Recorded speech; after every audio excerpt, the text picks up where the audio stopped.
from Westage in Lusaka. So when we formed office, we formed government after we won the election 2 years ago. One of my key ministers saying, Mr.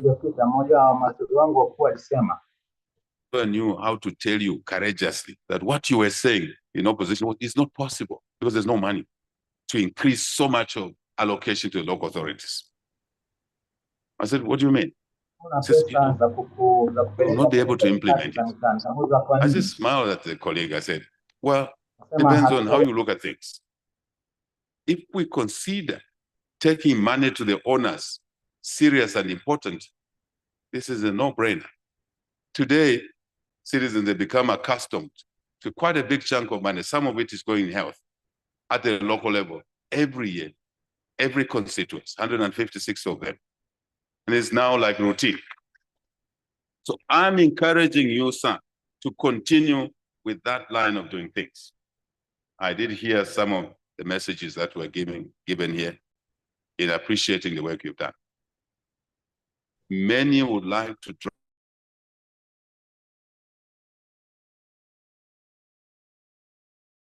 but they're a bit afraid. Drive change, come forward in whatever area you work, whatever space, you embody the change agenda. You embody the change agenda. And that's where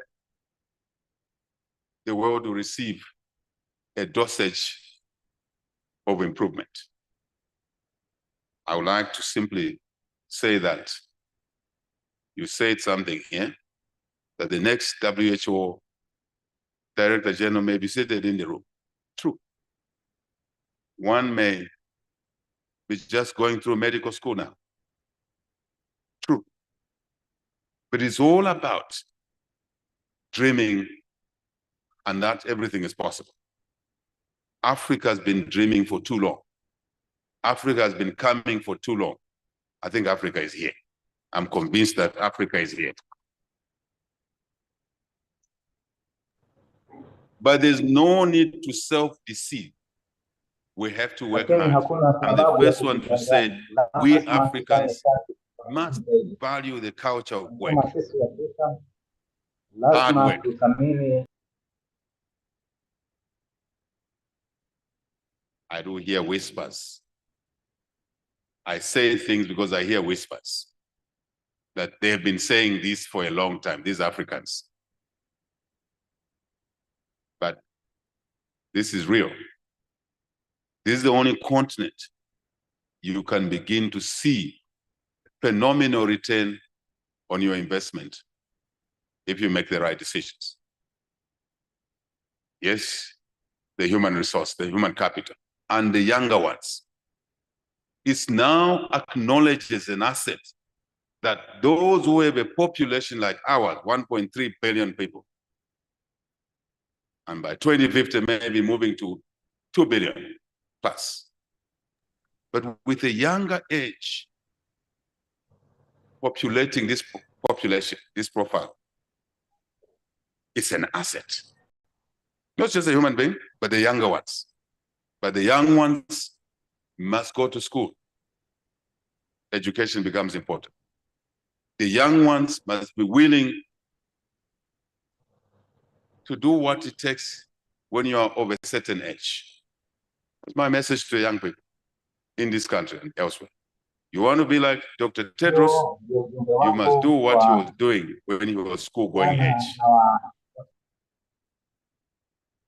You want to be president, you must do what is necessary. But I return to the culture and the art of hard work. I want to ask this continent, we, the Africans, that we must look inside ourselves and say, we are not second to none. We are equal.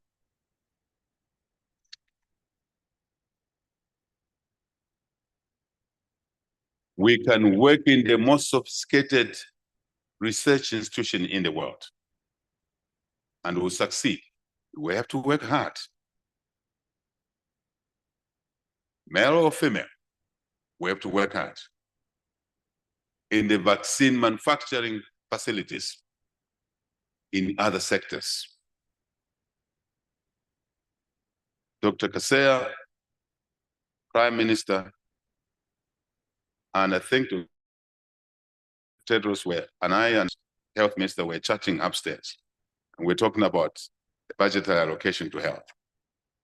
I said, that's good, but inside that budget, we must utilize the resources optimally. Once the resources are allocated, we must use them optimally. We must not do things that are redundant because resource scarce. Anyway, we must buy efficiently. We must invest in the most effective areas that will reward our populations by them having superior health service delivery. I can go on, but simply say it is for me a pleasure, and I know my sister Prime Minister, ministers that are here, we who occupy public office, direct public office government, multilaterals, bilaterals, we are in a space where our duty is to serve, and to serve to the best of our abilities, no matter the circumstances. But for you professionals in other fields, we are looking up to you to serve in those areas that those in public office are not able to. And then we have a convergence point to deliver superior health services to our people. Save the unborn, save that underfunded child so they can grow up and be like Dr. Kaseya, so they can be the ministers we're talking about. That is the convergence point where we serve our fellow citizens to the best of our ability. The technical things that will be covered here, I think are in good hands, in your good hands. I thought I should raise things that maybe they're not normally raised in a conference like this.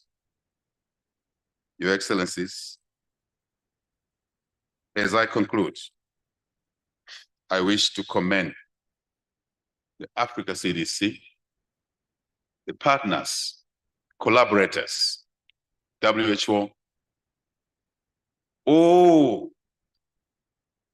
the different providers that contribute something based on what they do to help save lives, keep our workforce health, then they'll be more productive. Because one of the things we suffer from on this continent is low levels of productivity. Some of those low levels of productivity are occasioned by poor health. So we ask you and thank you for the leaderships that you have been providing, and to encourage you to continue doing good for humanity. As I sit down, just to encourage visitors, after the conference, don't rush home. Stay a little bit, 1, 2, just 3 days in some of our attractive locations. This is a peaceful country. We have not been selling this asset for so long, but we want to sell it going forward. As I said to somebody, and I can see he remembered it, that when I was in opposition, I said, when we take office, I'll be the chief marketing officer. That's what I'm doing now. That's what I'm doing now. I also said I'll be the chief investment officer. I'm working very hard on this one. WHO, Dr. Tedros, Dr. Kaseya, cooperating partners, MasterCard, others in the space of local manufacture. We're glad about the malaria vaccine. Thank you for that. But we are standing up. Dr. Tedros, you got me to be the cholera champion. So we would like Zambia to be considered as a location for the local manufacture of the cholera vaccine. So I leave you with that, my heart of the Chief Investment Officer. Please consider making this location. We don't have to manufacture COVID vaccines. They're already being done by other countries. So other countries must support in Zambia to be the local manufacturer of the cholera vaccine. Nobody has to die from cholera, as nobody has to die from malaria or any other ailments. Thank you for your kind attention, and God bless you all.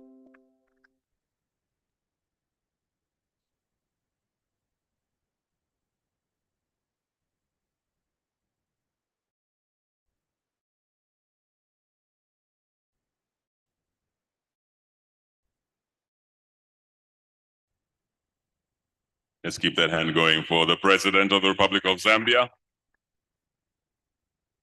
Mr. Haga in there, thank you so much.